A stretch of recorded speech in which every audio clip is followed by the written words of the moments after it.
We want our politicians around the world to start recognizing the crisis that we're in and to start taking action.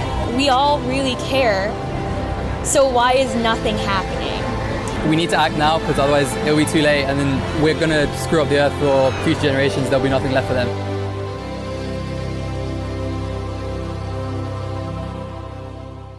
Bonsoir à tous, merci de nous rejoindre sur TNTV pour un nouvel épisode du JT Vert, votre émission consacrée à la protection de l'environnement et au développement durable. Faut-il déclarer l'urgence climatique?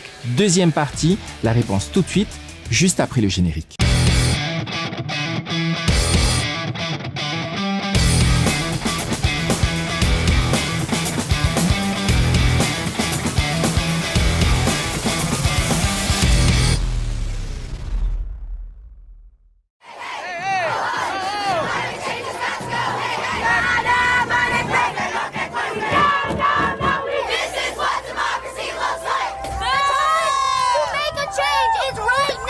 Vous avez sans doute entendu parler du discours passionné de Greta Thunberg prononcé à l'occasion du sommet de l'action climatique de l'ONU le 23 septembre dernier. Comment osez-vous a-t-elle interpellé les dirigeants du monde? Comment pouvez-vous parler de croissance économique alors que notre planète est en train de mourir?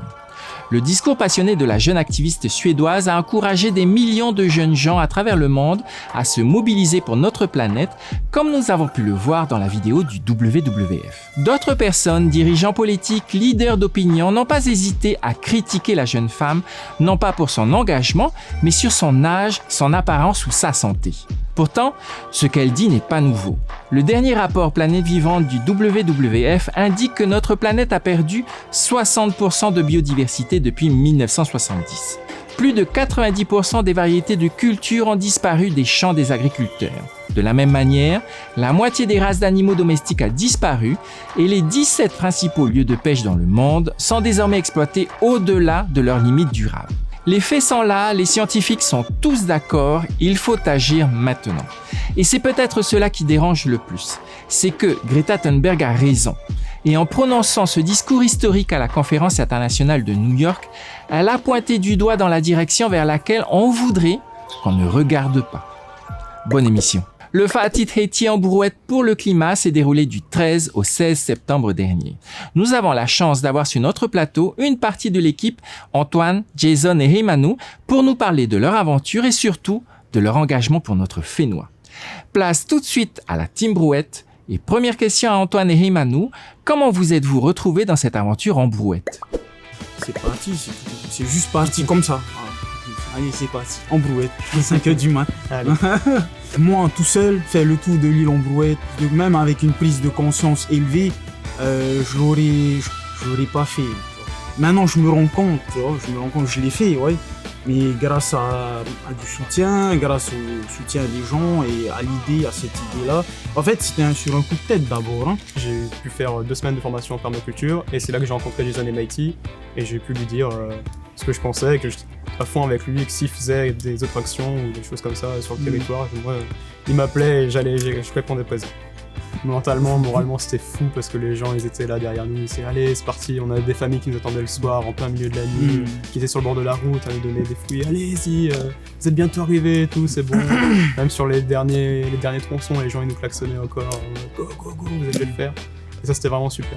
Si on se met tous ensemble et qu'on va on peut demander quelque chose de mieux, on peut construire quelque chose de mieux, et il faut vraiment juste se rassembler et porter cette cause tous ensemble, et on pourra faire face en fait à ce qui vient. Il faut juste tous se rallier ensemble, on est vraiment très forts. Dans notre édito en début d'émission, nous avons parlé de l'engagement de Greta Thunberg pour le climat et la nature. Qu'en est-il pour toi, Jason? Faut-il déclarer l'urgence climatique? Il y a plusieurs, on va dire, politiques. Il y a ce qu'on appelle la politique des petits pas. C'est la fameuse histoire du colibri que j'ai longtemps soutenue. Et c'est extrêmement bien de faire sa part. On a tous une responsabilité, il faut la prendre, on est d'accord. Sauf que il faut regarder les faits. Et les faits, c'est ce que les scientifiques disent. Il nous resterait 2 ans pour lancer une transition, atteindre ce qu'on appelle la neutralité carbone, c'est-à-dire, c'est très lourd comme mot, neutralité carbone, c'est-à-dire ne plus émettre de gaz à effet de serre ou alors le compenser. Il faut qu'on l'atteigne en 2025-2030. Donc c'est très bientôt, c'est pour ça qu'on parle d'urgence. C'est qu'on a cette petite fenêtre pour agir, et si on rate cette fenêtre, on va perdre beaucoup. Ce qu'on oublie souvent dans le combat écologique, c'est cette donnée-là qu'il faut faire vite. On a l'impression qu'on a le temps, Et si on l'aurait, je serais très content, mais malheureusement on l'a pas. Donc il faut vraiment intégrer cette urgence. Après, ce qui est compliqué avec le fait d'intégrer cette urgence, c'est que ça fait extrêmement peur. On parle de nos familles, on parle de nos îles, et pour ceux qui sont sensibles à ça, on parle du monde naturel, des animaux et tout ça. Nous poursuivons notre série spéciale intitulée Zoom sur. L'idée est de revenir chaque semaine sur une question particulière de la protection de l'environnement, la transition énergétique ou le développement durable. Tout de suite, nous faisons un zoom sur la voiture électrique.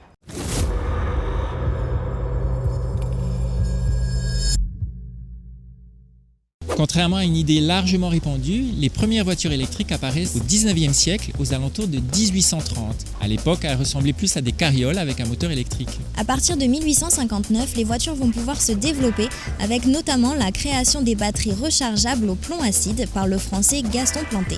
Et dès 1900, la voiture électrique connaît ses beaux jours. Plus du tiers des voitures utilisées sont électriques et le reste sont des voitures à essence ou à vapeur. En 1912, la production des véhicules électriques est à son apogée. Mais l'arrivée du modèle T de Ford en 1908 va changer la donne. C'est le début de l'ère des voitures à essence. Avec le temps, la technologie, surtout au niveau des batteries, a beaucoup évolué. Aujourd'hui, certains moteurs sont conçus et garantis pour réaliser 1 à 2 millions de kilomètres. Enfin, sachez qu'un moteur électrique est plus puissant. Il y a moins de perte de puissance par rapport à un moteur thermique. Quels sont les sujets de la protection de l'environnement ou du développement durable qui vous intéressent? Nous sommes allés dans la rue pour vous poser directement la question. C'est la boîte à questions dans le JT Vert. Est-ce que la croissance économique est-elle compatible avec la protection de l'environnement? Ma réponse à cette question est oui, 1000 fois oui. C'est justement tout l'enjeu du futur de notre Fénois et de notre planète. Depuis toujours, les acteurs économiques et les décideurs politiques ont axé leur réflexion sur le seul développement économique. Le développement humain s'est ensuite petit à petit imposé comme une part importante de réussite, avec plus ou moins de succès dans certains pays du monde. Mais aujourd'hui, avec les effets du changement climatique qui se font déjà sentir, cette pensée unique devient obsolète. Notre Code de l'environnement définit le développement durable comme le développement qui permet la satisfaction des besoins des générations présentes sans compromettre la capacité des générations futures à répondre aux leurs. Il vise à promouvoir une alternative au modèle de développement basé sur la seule croissance économique en lui associant des objectifs d'amélioration de niveau de vie, de qualité de vie et de création d'une solidarité entre les générations et entre les peuples. Aujourd'hui, de plus en plus d'entreprises et d'institutions décident d'être plus respectueux de notre Fénois. Et on ne peut que se réjouir de telles décisions pour qu'au final, nous soyons tous gagnants. Pour terminer notre JT Vert, je vous propose notre coup de cœur de la semaine. Voici, Dans les yeux de la biodiversité, un film de Candice, étudiante à l'ISA.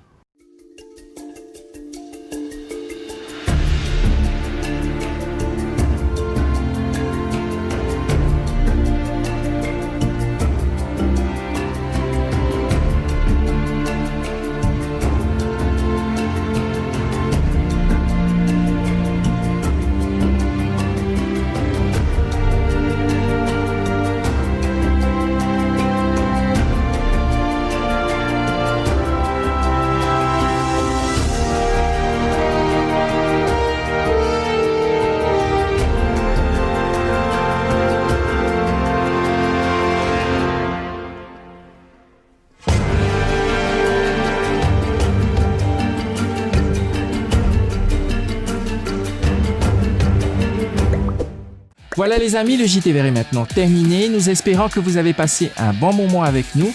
Vous pouvez retrouver notre émission sur le replay de TNTV ainsi que les réseaux sociaux du JT Vert.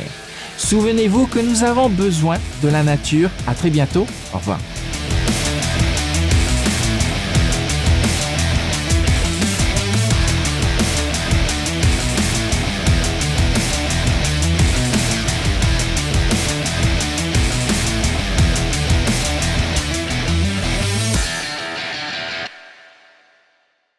Prochainement dans le JT Vert, nous parlerons de réduction de nos déchets.